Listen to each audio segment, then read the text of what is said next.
Did you think starting an Airbnb business was going to be easy? Easy peasy. I did. And since we started, we've hosted over 100,000 guests, and eventually this year we did over £4 million in bookings. But whew, it was tough going. I really wish I could have done things smarter to get to where I am here quicker. So to help you start or grow your business 10 times faster, here are 30 brutal lessons about Airbnb I wish I knew sooner. Lesson number 1. What's the difference between these two properties? One of them is a 2-bedroom apartment that sleeps 6, and the other is a 4-bedroom house that sleeps 8 people in one of the most sought after streets in Belfast, Cypress Avenue. Can you not mention Van Morrison? However, the 2-bedroom property brings in over £50,000 per year, while the mansion can't even get to 15,000. And that's because in the Airbnb game, location matters more than anything. New visitors come into your area, don't know the good places to stay, so they instinctively just try and get as close to the word in the map as possible. Lesson number 2. It goes wrong on what feels like a daily basis in this business. Wi-Fi stops working, the washing machine breaks, cleaners let us down. None of this is our fault, and we absolutely hate it when it happens. But this is a hospitality business, and guests do get to tell the rest of the world about all the things that go wrong. When you get a review that's less than 5 stars or 10 out of 10, it can feel like a punch in the gut, and you worry about, is anyone ever going to book your property ever again? But it's important to remember that in most places, good reviews are good enough. This property of ours has a review score of 8 out of 10, but it does over £160,000 every year. Cha-ching. Our apartments in this building, which has a review score of 8.4, bring in over £50,000 per year. Perfection is impossible, especially when you're scaling. Lesson number 3. When I was naive and just starting out in my property management journey, I was hungry to grow my portfolio, and I took on what in all honesty is a substandard property. I was desperate to grow, so I took it on and convinced myself that this would be a budget option. No frills, like no frills whatsoever. But I convinced myself it'll be fine, I'll still get bookings, I'll be the cheapest. After all, there's always guests who just want to book the cheapest place. So I put it on at £80 per night, and at the start, it did okay. But then I noticed the other properties in the area noticed that I dropped it to 80, and they dropped theirs even further to undercut me. So I undercut them, they undercut me, I undercut them again, and then I quickly realized I wasn't actually making any money off this property. What like that?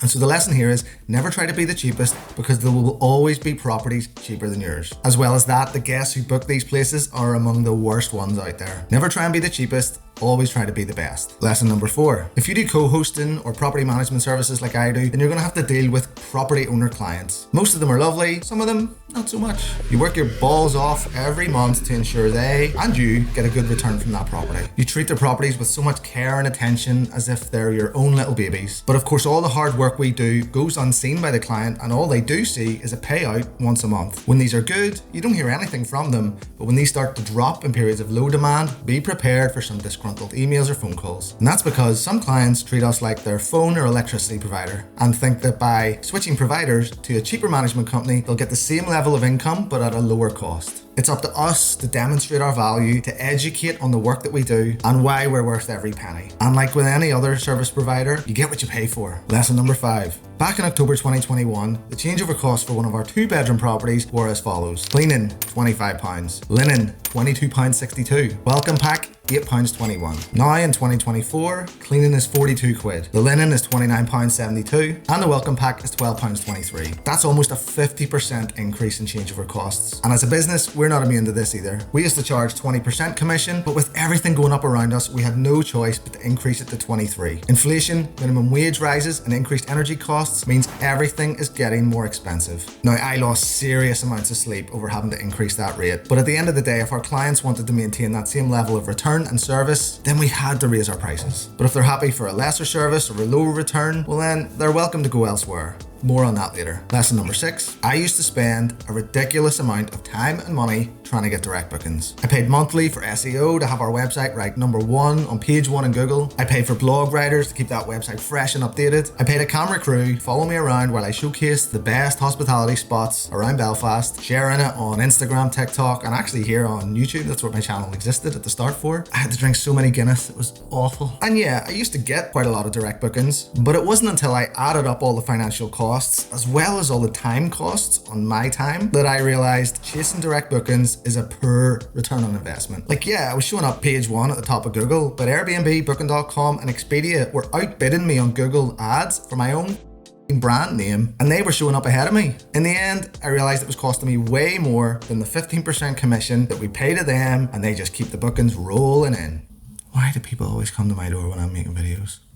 Lesson number 7. One term that I've learned from other businesses is that of lifetime customer value. Now, if you're like me, you're thinking how I used to think, well, the booking is the value. They want an apartment, we have an apartment, they pay for that apartment, and that's it. But over the years, I've realized there is so much additional revenue that those guests have that's just waiting to be extracted. Upselling late check-ins or check-outs, earning commission from tours or activities that guests can buy from you that they're gonna go to anyway, selling a night before or a night after their stay, commission-free. There's airport pickups, there's grocery shopping, there's special welcome basket, things to be left. There is so much free money to be made. Now, there's nothing wrong or unethical about any of this. You're solving a problem or making their trip more convenient, and that costs money. Lesson number 8. When I started out, I had no channel manager. So when a booking.com booking came in, I had to immediately open up Airbnb and close off the availability in case I got a double booking. I'd actually wake up every morning panicking in case I got a double booking overnight. I had to copy and paste the same messages to guests about their confirmation, the check-in instructions. I changed all my rates manually. It really felt like the old days. But I still speak to people who do this now. Analog processes in the digital age. In this new world, automation is king. If you don't leverage tech, automation, systems, algorithms, you and your property are going to get left behind. Lesson number 9. Have you ever tried explaining something technical to someone over the phone, but that person doesn't speak your language? Sometimes even trying to explain something really simple over the phone can seem so difficult. So many times in the past, I've tried to give directions to guests over the phone about where a property is, or instructions on something like how to turn the heating on. And in my head, it's making perfect sense, but in their head, they must be thinking, what the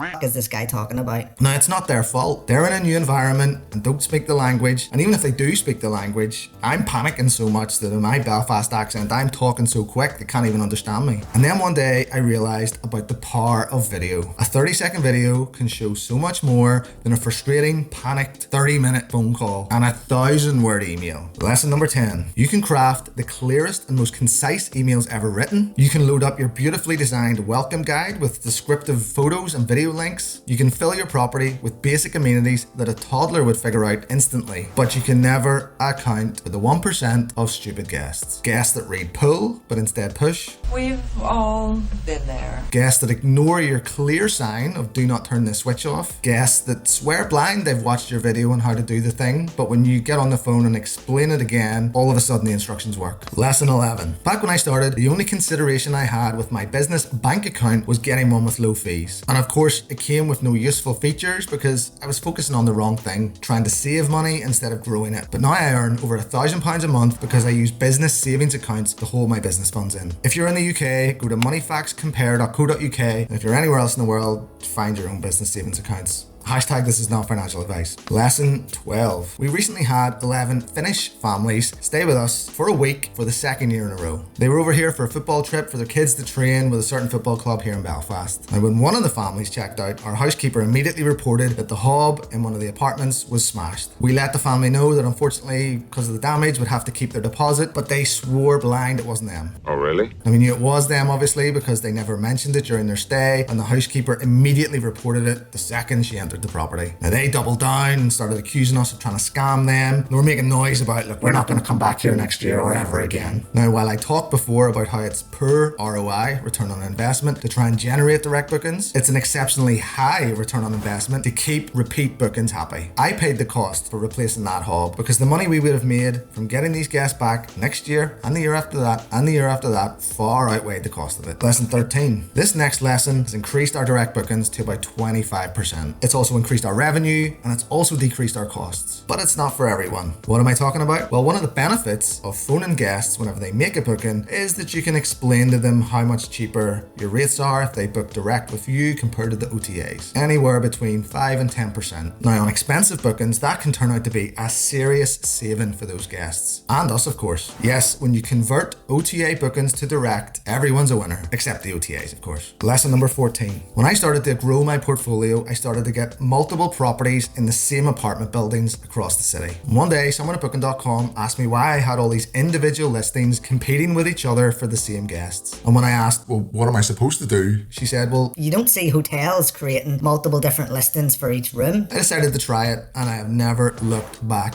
Multi-unit listings are incredible. They get you showing up higher in search result rankings, stronger review averages, maximizing availability by moving bookings between rooms. You show up in search results and can take bookings for much bigger groups, splitting them across your different properties. So if you can do it, you 100% should. Lesson number 15. Back when I was designing my first apartment, I wanted to paint the kitchen wall green to stand out. Now, everyone told me it was a mistake and it would look shit, but no one tells me what to do, so I did it anyway. Okay. Turns out it did look shit, but the idea was right. In my second apartment, I pushed things even further, but crucially better. This apartment broke the mold in Belfast. There was nothing else like it, and bookings flooded in. So make sure your properties are not just the same as everyone else's. And side note, once you do start doing things differently, all your competition is going to start copying you. Try not to get too annoyed, take it as a compliment, and just keep trying to improve things and do things better. Lesson 16. I used to show off back in the day about how this one apartment made £40,000 in a year. That was back when there was hardly any competition in Belfast. Plus, I was managing it all myself and meeting every guest. Our review score at the time was 9.9 out of 10 on booking.com. So how is it now where that property has a review score of 8.4 and it seems like half of Belfast is now competing with me? Does this property now do over 50k a year? The answer is because rate pricing software is one of the best investments you can make. In what other business could you increase your revenue by 25% by just paying for one piece of cheap software? Lesson 17. We turn away 99% of properties that potential clients bring us. We don't even need to see them most of the time. The address is normally enough. And it's not because it won't be a well-finished property, but because, like I mentioned earlier, the location has such a critical impact on that property's ability to earn money. Just because someone wants to give you their property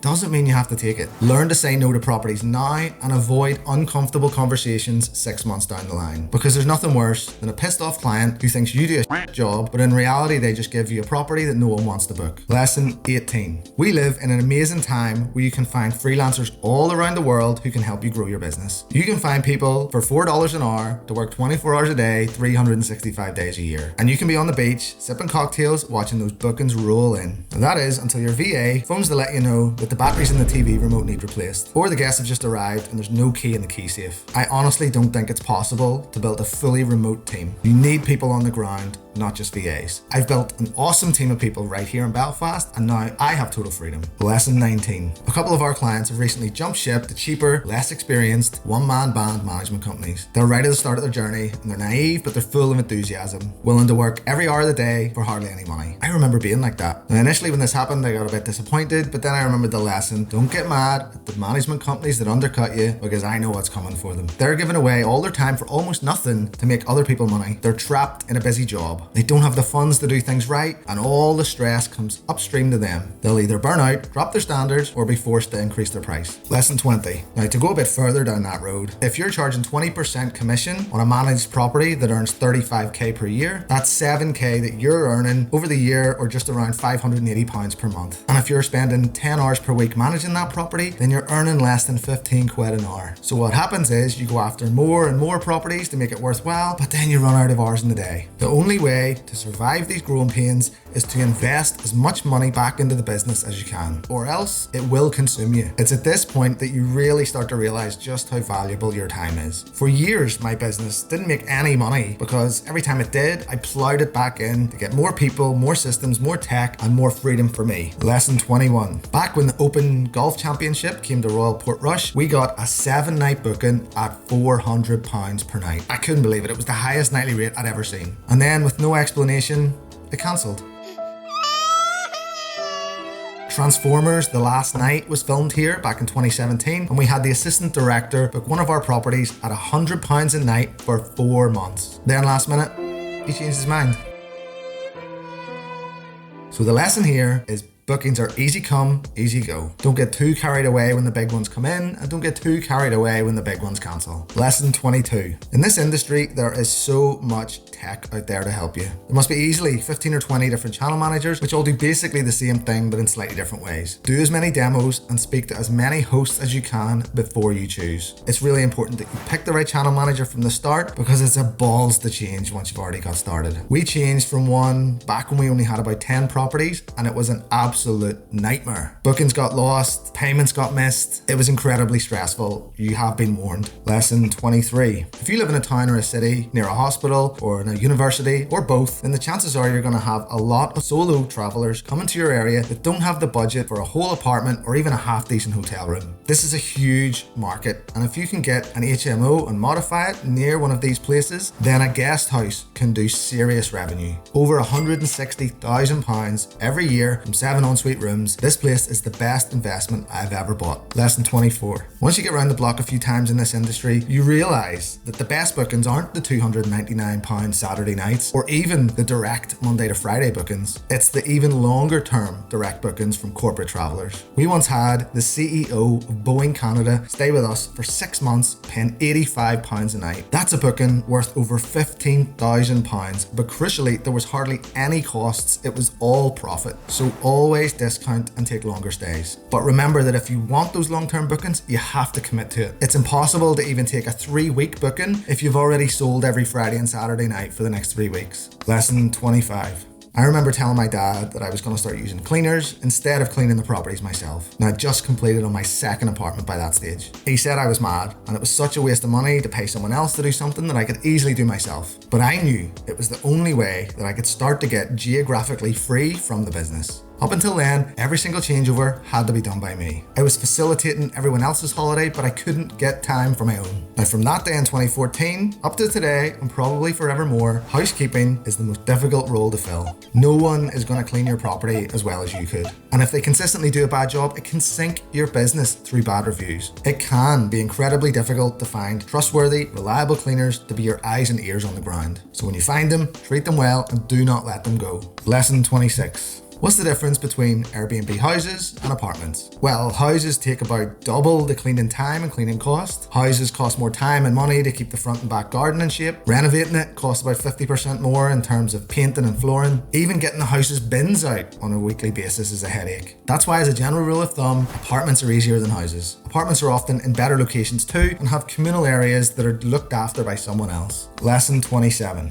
We recently had a couple who checked in to an unclean apartment. Not completely unclean, but certainly things had been missed. She sent us some feedback on day one with about 1,000 photos. We cringed, we apologised, we sent someone round immediately to fix all the issues. One of the issues was a stain on the sofa. We cleaned the sofa. Then the issue became the smell of the product we used to clean the sofa. You can see where I'm going here. We offered her a full refund if they wanted to just leave. We also offered to move them to another property. They declined both. 2 weeks after she gets home, she sends us an email to say she wants a full refund plus compensation of £50 per person per day, otherwise she's going to be contacting her solicitor. She got told to piss off. The lesson here is don't get pushed around by guests and their threats. Respond appropriately to complaints, of course resolve issues, and definitely offer compensation where it's due, but don't be blackmailed by guests who threaten legal action if they don't get what they want. Lesson 28. We've hosted over 18,000 guests in the last 12 months. And it would be very easy for us to just see them as numbers or bookings or walking pound signs. But even though we don't meet them at check-in, we still phone every single one of them. Partly to see if they want to book direct, but mainly to build that rapport and to try and show some of that good customer service. Yes, they're one of 30 bookings that we might have arriving that day, but it's important to remember that every guest has carefully chosen your place to come and stay. They might have deliberated over multiple options before deciding to book you.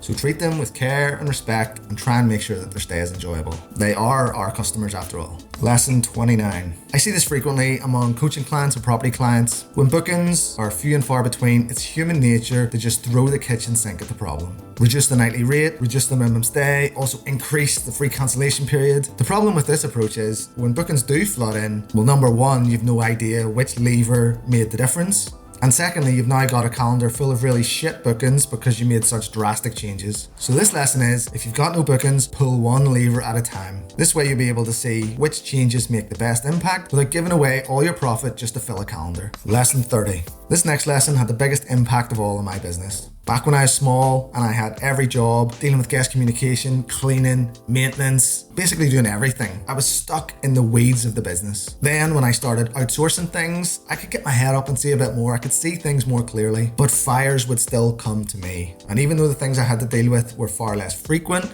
They tended to be the more serious things that took up so much of my mental energy and real estate. So I realized that to grow the business effectively, you had to get away from guests altogether and focus solely on strategy. You need to work on the business, not in it. And now I trust and empower my team to solve the problems themselves. But what if you don't have a team? Well, then you need to watch this video next, where you can learn how to automate almost all of the tasks in your business.